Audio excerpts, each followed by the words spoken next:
O conceito das necessidades humanas universais fica mais fácil de ser absorvido se a gente entende que ele é a motivação, mas não é aquilo que está mais claro e mais presente para a gente no dia a dia.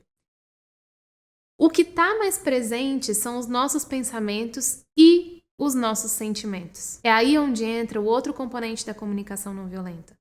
Os sentimentos. Os sentimentos que são manifestados através de sensações corporais, eles fazem com que a gente perceba rapidamente que algo está acontecendo com a gente. Esse algo são as necessidades, e os sentimentos nada mais são do que mensageiros dessas necessidades humanas universais. Na comunicação não violenta, então, a gente trabalha os sentimentos como um componente para que a gente sintonize e perceba que motivação é essa que me faz reagir dessa determinada forma. Por exemplo, eu tinha um combinado com uma amiga minha e eu não consegui fazer isso que ela me pediu. E aí o que aconteceu foi que eu fiquei frustrada. Porque para mim, cuidado e consideração com ela é muito importante. Percebe que o sentimento de frustração, ele veio me contar das minhas necessidades de cuidado e consideração. Mas ele é só um mensageiro. Olhar os sentimentos a partir dessa perspectiva faz com que a gente traga autorresponsabilidade sobre tudo aquilo que acontece com a gente. E isso faz também a gente perceber que, na verdade, cada pessoa reage a uma mesma situação de forma completamente diferente. Então imagina que você está no metrô, em São Paulo, e de repente, no meio do túnel, o metrô para e tudo escurece. Algumas pessoas podem sentir medo, porque elas não sabem o que vai acontecer, elas têm necessidade de segurança e previsibilidade. Algumas pessoas podem sentir alegria, porque elas precisam de um pouco mais de tempo e relaxamento antes de chegar no trabalho. Outras pessoas podem sentir raiva porque elas precisam de eficiência e evolução no próximo passo das coisas que elas vão fazer naquele dia. Quando a gente percebe que numa mesma situação várias pessoas se sentem de formas diferentes e têm necessidades humanas universais sendo ativadas também de formas diferentes, a gente começa a perceber que não é a situação que faz com que a gente se sinta de determinada forma, mas é o que a gente precisa que faz com que a gente se sinta daquela forma. É como se os sentimentos fossem a fumaça, e onde tem fumaça tem fogo, né? E o que a gente está procurando é justamente o fogo. Quais são as necessidades humanas universais que esses sentimentos estão querendo manifestar? Isso funciona tanto para quando eu tenho manifestações de necessidades não atendidas, quanto para quando eu tenho manifestações de necessidades atendidas. E é aí onde entra aquela diferenciação que a gente normalmente escuta de sentimentos bons ou sentimentos maus, que aqui a gente começa a não fazer tanto sentido mais. Claro que tem sentimentos que nos trazem mais conforto e tem sentimentos que nos trazem mais desconforto, mas no final das contas eles são só mensagens que trazem informações pra gente. Essa separação ela faz sentido porque se eu tenho um sentimento como alegria, que é um sentimento hoje que a gente julga como um sentimento bom, eu provavelmente tenho uma necessidade sendo atendida naquele momento. Lembra daquela história do metrô? Que a pessoa que sentiu alegria porque ela queria mais relaxamento e bem-estar e ela pôde ali ficar mais um tempo porque o metrô estava parado antes de começar o trabalho? Essa é a descrição que um sentimento que a gente julga como positivo, ou seja, aquele sentimento que é mais confortável, traz pra gente sobre as necessidades.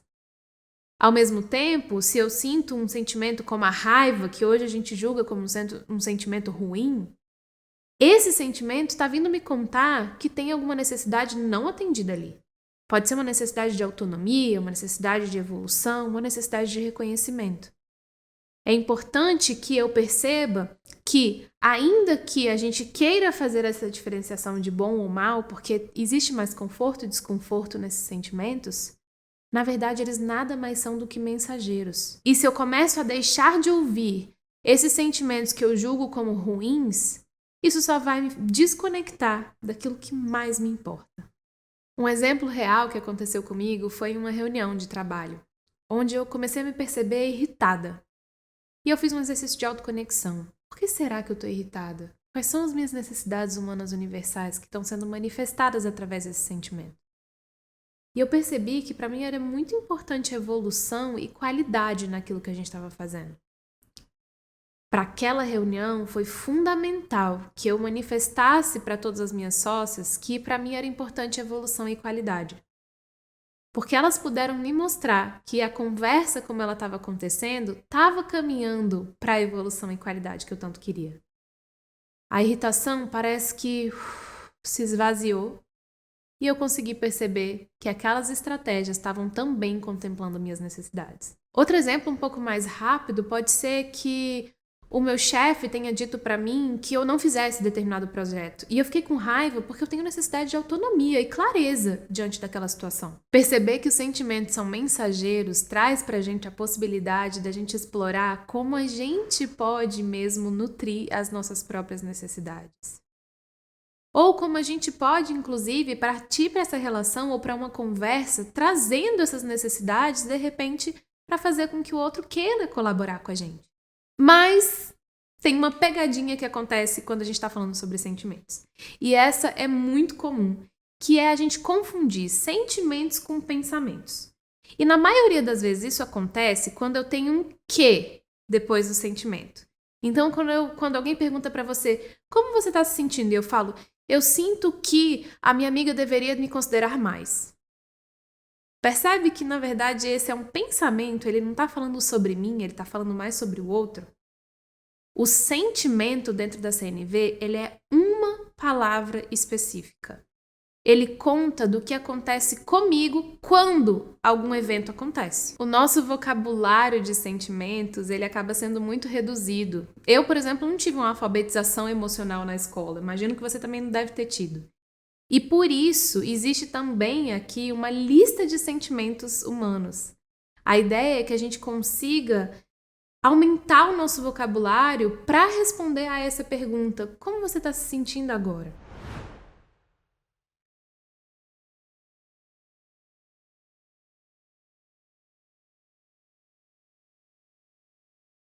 Um outro exemplo de confusão entre sentimento e pensamento é quando eu digo assim: eu sinto que eu não consigo.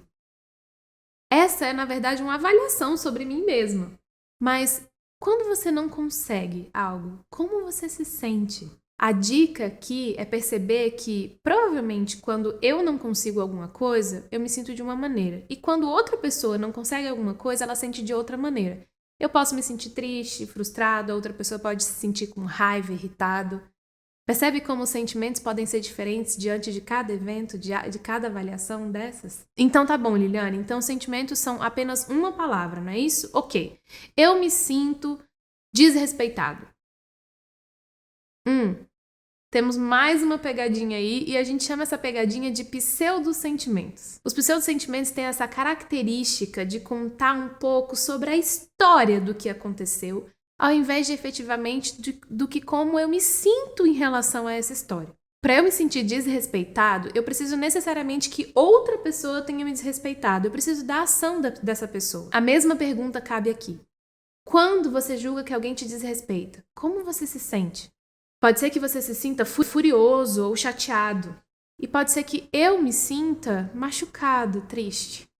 Se perguntar se aquilo conta uma história ou conta sobre você, é o que faz diferenciar o que é um pseudo-sentimento de um sentimento. Tem algumas pessoas que usam, eu me senti abandonado. E quando você julga que você foi abandonado, o que você sente?